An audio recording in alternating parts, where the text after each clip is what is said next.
අයිබෝන් හැමෝටම අද වීඩියෝ එක අපි කතා කරන්න යන්නේ ගොඩක් අය දන්නේ නැති ඒ RC වලට අලුතින් එන හැමෝම වගේ අහන දෙයක්. මොනවද හොබි ග්‍රේඩ් RC කියන්නේ? ගොඩක් අය RC කාර්යයක් දැක්ක ගමන් කියනවා අඩ මේක රිමෝට් කාර්යයක් නේද කියලා. ඔය රිමෝට් කාර් තමයි.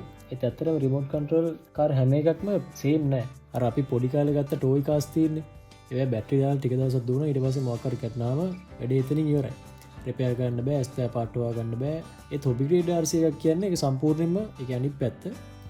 ඕන දෙයක් කරගන්න පුළුවන්. ඕගොල්ලන්ට ඔය පේන මගේ සුචියෝ කායක. ඒකේ මේ ස්පෙෂල් මේක තමයි මේකේ තියෙන ගොඩක් පාර්ට් වෙන වෙනම ගලවන්න පුළුවන්. අලුත් පාර්ට්ස් දාගන්න පුළුවන්, අප්ග්‍රේඩ් කරන්න පුළුවන්. මේකේ තියෙන පාර්ට්ස් අපි දැන් එකකින් එක බැලුවොත් එimhe ඕගොල්ලන්ට පේන මේ රතු පාටින් දාලා තියෙන ෂොක්ස් ටික. ඒ ෂොක්ස් ටික මේකේ එන්නේ නිකන් normal ප්ලාස්ටික් මේ සිල්වර් ස්පින් එකේ එන ප්ලාස්ටික් ෂොක් එකක් තමයි එන්නේ මෙටල් ස්පින් එකත් එක්ක. ඒ වුණාට දැන් මේක මම අප්ග්‍රේඩ් කරලා තියෙනවා ඔයිල් ෆිල් ෂොක් වලට. ඊට පස්සේ මේකේ මෝටර් එක ගත්තොත් එහෙම දැන් මේකේ තියෙනවා ප්‍රෝ මොඩල් එකයි නෝමල් මොඩල් එකයි කියලා දෙකක්. මගේ ළඟ තියෙන නෝමල් මොඩල් එක. ප්‍රෝ version එකේ දැන් මේකේ ඔය නිල් පාට තියෙන මෝටර් එක. මෝටර් එකේ මේකේ බ්‍රෂ් මෝටර් එකක් තියෙන්නේ. මේකේ ප්‍රෝ මොඩල් එකේ බ්‍රෂ්ලස් මෝටර් එකක් එනවා. අනිත් එක මේකේ සර්වෝ සිස්ටම් එක. සර්වෝ සිස්ටම් එක සාමාන්‍යයෙන් ටෝයි ග්‍රේඩ් RC එක නම් සර්වෝ එකේ මොකක් හරි ඉෂුව එකක් වුණාම මුළු වාහනේම මාරු කරන්න ඕන. මේකේ සර්වෝ එක, මෝටර් සිස්ටම් එක, ලයිට් සිස්ටම් එක ඒවා ඔක්කොම සෙපරේට් වෙන්නේ. එතකොට අපිට මොකක් හරි සර්වෝ එකේ ඉෂුව එකක් වුණොත් එහෙම සර්වෝ එක මාරු කරලා ඊට වඩා හොඳ එකක් හෝ තියෙනම ලෙවල් එකක් දාලා අපිට ආයි ඒ කැල රිප්ලේස් කරලා පාවිච්චි කරන්න පුළුවන්. ඒ කැල විතරක් රිප්ලේස් කරලා. මේ තියෙන මේකට එන බැටරි එක මේ ඔරිජිනල් ආපු බැටරි එක අපිට ඕන නම් මේක චේන්ජ් කරලා මේකට වැඩි කැපැසිටි වැඩි බැටරි එකක් දාලා අපිට මේක ප්ලේ ටයිම් එක තාටේ කඩ කරගන්න පුළුවන්. ඊපස්සේ ඔයගලන්ට මේ පේන්නේ ඊට පස්සේ මේ ඩ්‍රයිව් ෂාෆ්ට් ඊට පස්සේ මේකේ ටයර් රිප්ලේස් කරන්න පුළුවන්, වීල් බේස් වෙනස් කරන්න පුළුවන්, ෂෙල් එක මොකක් හරි ඕන නම් වෙනස් කරන්න පුළුවන්, බිම වදිනවට පල්ලෙහාන් එකට ප්ලේට් දාන්න පුළුවන්. අතරම කියනවා මේක අර ඔයගලන්ගේ කාර්යයක් සල්ලි දීලා ගත්තා වගේ මේකට ඔයගලන්ට කැමති දෙයක් කරන්න පුළුවන්. ඔගොල්ලෝ හිතන්නේ දැන් මේ කායක මම අරගෙන අවුරුදු 2කටත් වැඩි.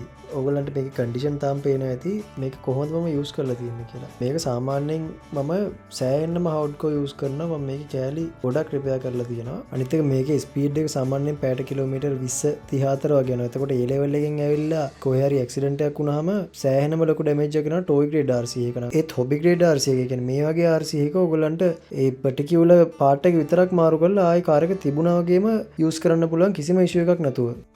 තව දෙයක් තමයි මේකේ ඔයගොල්ලෝ පටන් ගන්නකොට දැක්කේ FPV ෂොට් එක. මම ඒක ගත්තේ නම් මේකේ වහලේ උඩට කැමරා මවුන්ට් එකක් හයි කරලා ඇක්ෂන් කැමරා එකකින් තමයි ඒක රෙකෝඩ් කරේ. ඉතින් බේසික් ඩීටේල්ස් ගත්තාම හොබි ග්‍රේඩ් RC එකක් කියන්නේ නිකන් සෙල්ලම් බඩුවක් නෙමෙයි. මේකත් එක අර විනෝදාංශයක්. මිනිස්සුන්ගේ මේක ගොඩාක් මේ දැන් ලංකාවේ ඉච්ච නැති වුණාට මේක සාමාන්‍යයෙන් ලෝකේ ප්‍රසිද්ධම හොබි එකක්. ඒ කියන්නේ සාමාන්‍ය මිනිස්සු ෆොටෝග්‍රැෆි කරනවා, ඩ්‍රෝන්ස් පාවිච්චි කරනවා, ඒ වගේම RC කියන්නේත් ඒක ලොකු ඉන්ඩස්ට්‍රි එකක්. ඒක ඩ්‍රයිව් කරනවා, රිපෙයාර් කරනවා, අප්ග්‍රේඩ් කරනවා, අලුත් පාර්ට්ස් දානවා. ඒක තමයි ඉතින් මේ RC එකක් හොබි ග්‍රේඩ් RC එකක් අරගෙන කරන්න තියෙන ලොකුම දේ. ඒක අරගෙන කරලා බලන්න. ඒක මාර සැටිස්ෆැක්ෂන් එකක්. හරි ඉතින් ඕගොල්ලෝ හොබි ග්‍රේඩ් RC එකක් ගන්න හිතාගෙන ඉන්නවා නම් මුලින්ම ඔයාගේ පොඩි එන්ට්‍රි ලෙවල් එකක් අරගෙන පොඩි එක්ස්පීරියන්ස් එකක් අරගෙන මේක පොඩ්ඩක් අදලා කරලා බලලා හප්පගෙන ඒ කැඩෙන කෑලි රිපෙයාර් කරලා පොඩි ආතල්ලයක් අරගෙන ලොකු එකකට යන එකපාර ලොකු එකකට යන එක අවුලක් නෑ. එහෙම ඉෂුව එකක් නෑ පුළුවන් කෙනෙක් ගියාට. ඒ වුණාට අර පොඩි එකකින් පටන් අරගෙන ඒ එක්ස්පීරියන්ස් එකත් එක්ක ඉස්සරහට යන්න. හරි වීඩියෝ එක මෙච්චරයි. RCs ගැන ටොයිස් ගැන ඕගොල්ලෝ ඉන්ට්‍රෙස්ටින් නම් channel එක subscribe කරගෙන යන්න. like එකකුත් දාලා ඔයගොල්ලෝ මේ RC මොන හරි පාවිච්චි කරනවා නම් නැත්නම් ගන්න හිතන් ඉන්නවා නම් ඒකෙත් කමෙන්ට් එකක් දාගෙන යන්න. එහෙනම් අපි ගියා next channel එකෙන් ඊළඟ RC වීඩියෝ එකදී හම්බෙමු.